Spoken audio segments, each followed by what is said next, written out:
या कपटी देवतांनी या देवतांशी संघर्ष केलाय. या कपटी देवतांशी संघर्ष करता करता हा रक्तबीज या देवताचा तुटून पडला होता आणि अचानक एक आकाशवाणी झाली. रक्तबीज माघारी आहे, रक्तबीज माघारी आहे, रक्तबीज माघारी आहे. आणि आलं पाहतो काय त्यात अदृश्य. ओम नमः शिवाय, ओम नमः शिवाय. दैत्यगुरु प्रणाम. शुभम भवतु. होता कुठे आपण तुम्ही? सत्तो धीरधर. आपल्याला देवतांनी वेगळी फसवलेले आहे आणि ती आकाशवाणी आहे, ती आकाशवाणी नसून हे षडयंत्र आहे. काय म्हणता गुरुदेव? होय रक्तबीज. आणि यासाठीच मी कैलास पर्वताच्या पायथ्याशी साक्षात शंभू महादेवाची तपश्चर्या करत होतो आणि त्याच्यातून आपल्याला वरदान प्राप्त झालं आहे. कशासाठी? कशासाठी? आपलं राज्य त्रैलोक्यात व्हावं यासाठी मी त्यांच्याकडनं वरदान प्राप्त केलेलं आहे. आणि याची प्रचिती आपल्याला बघायची असेल, पाहायची आहे. मला माहितीच होतं दानवानात चमत्काराशिवाय नमस्कार करत नाही. मग बघ. ओम नमः शिवाय, ओम नमः शिवाय. बघ रक्तबीज, बघ.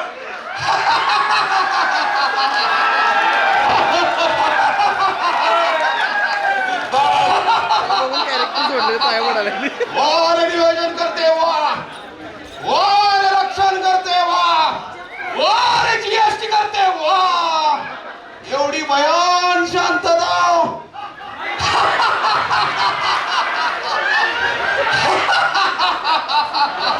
एवढी भयान शांतता मला चालत नाही.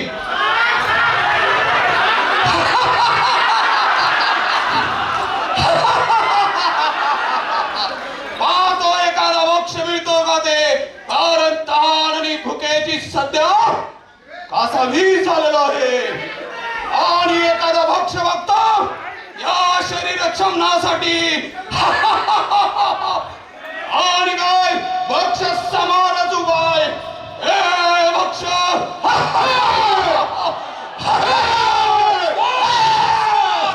ओम नमः शिवाय. चमत्कार म्हणावा की साक्षात्कार? चमत्कार म्हणावा की साक्षात्कार? अरे मला तहान आणि भुकेने कसं व्याकुळ झालं होतं, पण तुमच्या आशीर्वादाने माझं मन कसं शांत झालं. सांगा कोण आहात आपण? मन शांत होणार आहे माझ्या मंत्राची ताकद आहे. आणि मी साक्षात दैत्यगुरु शुक्राचार्य आहे. कोण आहात आपण? मी दैत्यगुरु शुक्राचार्य तुझा साक्षात पिता आहे. माझे बाबा, माझे पिता. मग सांगा पिताश्री, मला जन्मास घालण्याचे कारण काय? या विश्वात कोणतीही गोष्ट कारणाशिवाय होत नसते. तू धीर धर, तू धीर धर. या जीएसटी मध्ये धीर कोण धरत नसतंय. सांगा राजे, अभिव्यक्ती कोण आहे? सांगतो. तुमचे नाव काय आणि हा जो दे आहे याचे नाव काय? सांगतो धीर धर. ओम नमः शिवाय. हे आपले दैत्य सम्राट रक्तबीज आहे आणि हे आपले स्वामी आहे. आणि मी या दैत्य कुलाचा दैत्यगुरु शुक्राचार्य आहे. आणि तुम्हाला आजपासून जनता निशुंभ म्हणते. निशुंभ. निशुंभ. आणि रक्तबीज, आता मी या निशुंभाला आपल्या दैत्य साम्राज्य वाढवण्यासाठी आणि त्रैलोक्यात विजय मिळवण्यासाठी आपल्याला सुपूर्द करत आहे. आणि मी माझी गुगलशीट भरण्यासाठी कार्यात जात आहे. ओम नमः शिवाय, ओम नमः शिवाय. सांगा राजे, सांगा या दानवाचे खरे शत्रू कोण आहे? आणि जे जे लोक जीएसटी चुकवत आहेत त्यांची देखील नाव सांगा. नारायण नारायण नारायण नारायण नारायण नारायण. माझी पावले पाताळ दुःखात वळलीच आहेत नामस्मरण करता करता. तर आता दैत्यराजांची भेट घ्यावी म्हणतो. दैत्यराज नारायण. प्रणाम गुरुदेव. शुभ. आहात तर असं नसतं. शुभम भवतु, शुभम भवतु. आता आलोच आहे तर थोडं पाहून घेऊया दैत्यराजांचं राज्य. राज्यात आज वातावरण थोडं तापलेलं दिसतंय. बघूया आता दैत्यराजांनाच विचारून घेऊया नेमकं काय याचं कारण असणार. दैत्यराज, काय चाललंय आपल्या राज्यात? या कपटी देवानी या दैत्यांशी युद्ध केलं आणि जे जे माझे पूर्वज युद्धावर गेले कायमचे गेले या सर्व देवतांचा सर्वनाश करायचा आहे आणि त्रिलोकावर या साम्राज्यावर माझं साम्राज्य करायचंय.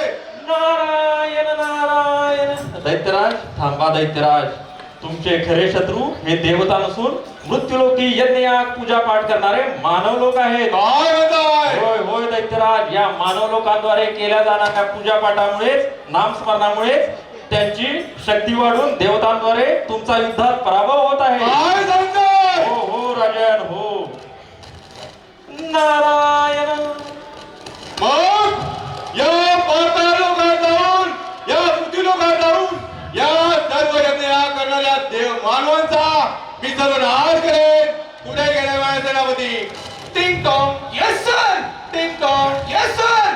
सेनापती बोला राजा बोला. चला जाऊया पृथ्वीवर आणि यज्ञ करणाऱ्या सर्व मानवांचा आपण समाज करूया. नाही राजा, नाही.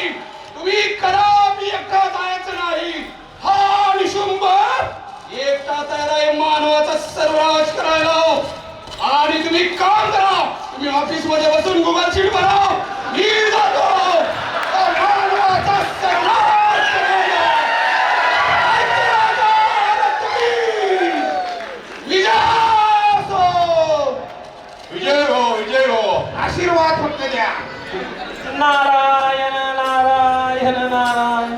या मूर्ख दैत्यराजाच्या हृदयात मी मानवाविषयी द्वेष निर्माण केलाय खरा, मात्र या दैत्यराजाच्या पापाचा घडा भरल्याशिवाय याचा अंत होणार नाही. नारायण नारायण नारायण.